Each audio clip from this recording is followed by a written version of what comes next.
A paz do Senhor, meu irmão e minha irmã. Eu me chamo Levi. Recebi aqui essa oportunidade de trazer um resumo sobre o livro de Daniel. E dando início ao nosso resumo, eu vim trazer aqui a autor e data. Temos por autor justamente o próprio profeta Daniel, que escreveu o livro de capa a capa. Alguns estudiosos dizem que se trata ali a escrita do livro de aproximadamente 607 antes da vinda do nosso Senhor Jesus. O livro tem como início a invasão babilônica ao reino de Israel. Invasão essa que foi permitida pelo nosso Senhor. O livro também traz algumas visões apocalípticas. E abrindo aqui um parêntese, Apocalipse não necessariamente traz algo de ruim. Apocalipse teve seu significado um pouco distorcido com o passar do tempo. Apocalipse na realidade significa revelação, ou seja, é um livro que traz muitas revelações de Deus para com o seu povo. Ele foi escrito em parte em hebraico e outra parte em aramaico. E ele trata principalmente sobre a soberania de Deus. A separação do livro. Ele é separado dos capítulos 1 ao 6, tratando das histórias de Daniel e seus amigos, enquanto que no capítulo 7 ao 12 temos as visões de Daniel.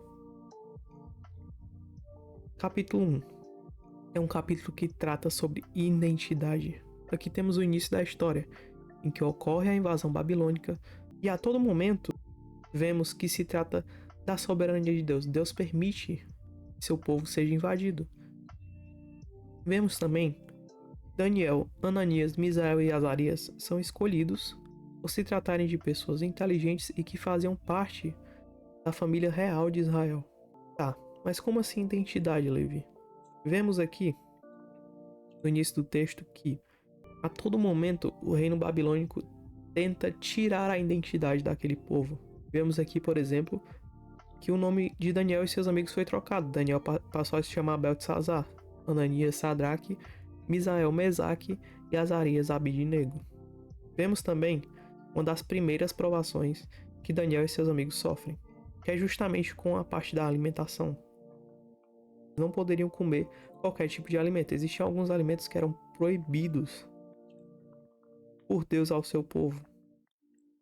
E uma das primeiras ordenanças do rei é que todos os seus servos comam dos seus manjares. Mas Daniel não. Ele não perdeu sua identidade, mesmo estando dentro de um reino corrupto. Ele propõe se alimentar apenas de vegetais e frutas durante certo período. E claro, Deus vendo essa fidelidade de Daniel, ele honra ele aos seus amigos no final. Depois de um certo período, é visto que a parte corporal de Daniel e seus amigos se destacou dentre todos os primeiros manjares do rei.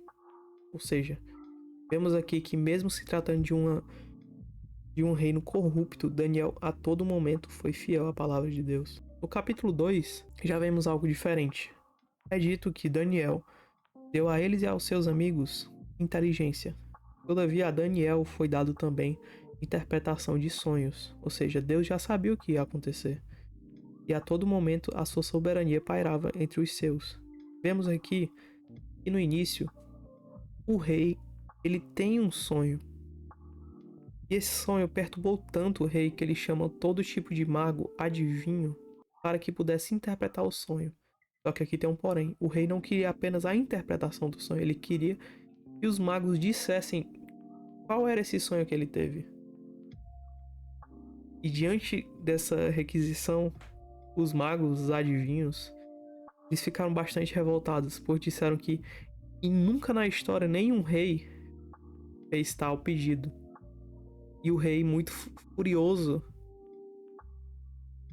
toma a decisão de propor um decreto. Que se não existisse nenhum mago, nenhum adivinho que fosse capaz de dizer o que era o sonho, qual era seu significado, todos iriam morrer.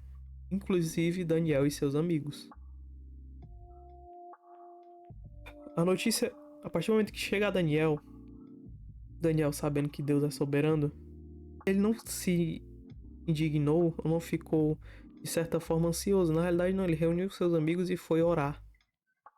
Durante a oração, mais uma vez Deus, vendo que Daniel era fiel, ele interpretou o sonho.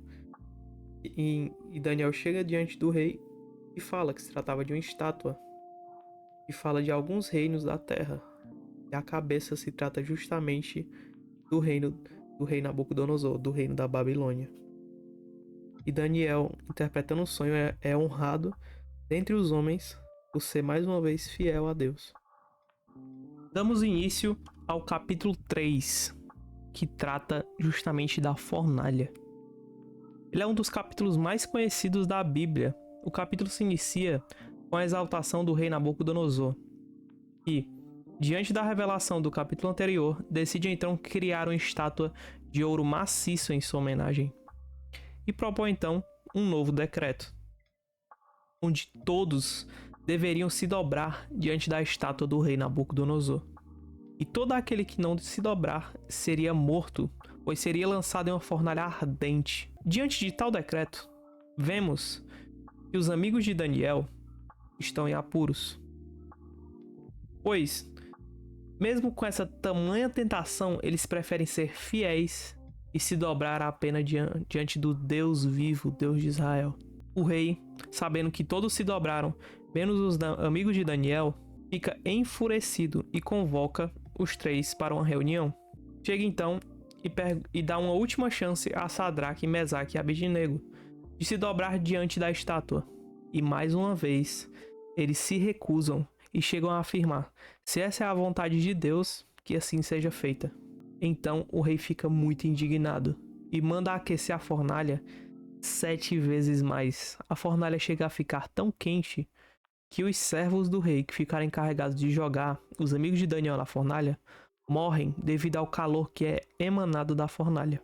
E no momento em que eles são jogados, algo miraculoso ocorre. O rei começa a ficar louco e começa a se indagar: eu por acaso não joguei 3 pessoas na fornalha? Quem é aquele quarto ser que anda entre eles? E todos começam a se maravilhar, pois os 3 começam a andar juntamente com esse quarto ser entre a fornalha e conseguem sair vivos sem que nada os aconteça. E mais uma vez, Deus exalta os que são fiéis a ele, e o rei reconhece que só há um Deus. Damos início então ao capítulo 4 e ao capítulo 5, pois eles tratam do mesmo tema, que é humildade diante de um Deus soberano. Então, no capítulo 4, vemos que o rei Nabucodonosor tem novamente um sonho. Nesse sonho, ele vê uma grande árvore que chega até o céu. E novamente busca a ajuda de adivinhos, magos e astrônomos. Porém, nenhum deles soube interpretar o sonho. Então, é chegada a vez do profeta Daniel. Este, por sua vez, fica um tempo refletindo e recebe de Deus a resposta. Ele explica ao rei que essa grande árvore representa seu reino e sua arrogância, e que ele deveria pedir perdão pelos seus pecados, e praticasse a justiça e que reconheça a soberania do Deus Altíssimo. E no próprio sonho é revelado que se o rei não obedecer, ele passaria 7 anos como um animal, se alimentando de capim e debaixo de chuva. E com essa revelação, depois de 1 ano, o rei continua soberbo, e Deus faz com que se cumpra o seu sonho. Ele, o rei, passa a viver como um animal e durante 7 anos começa a comer capim e viver debaixo de chuva. Porém, no final desses 7 anos, ele reconhece que Deus é soberano sobre todos os reis da terra e seu reino passa a ser restaurado.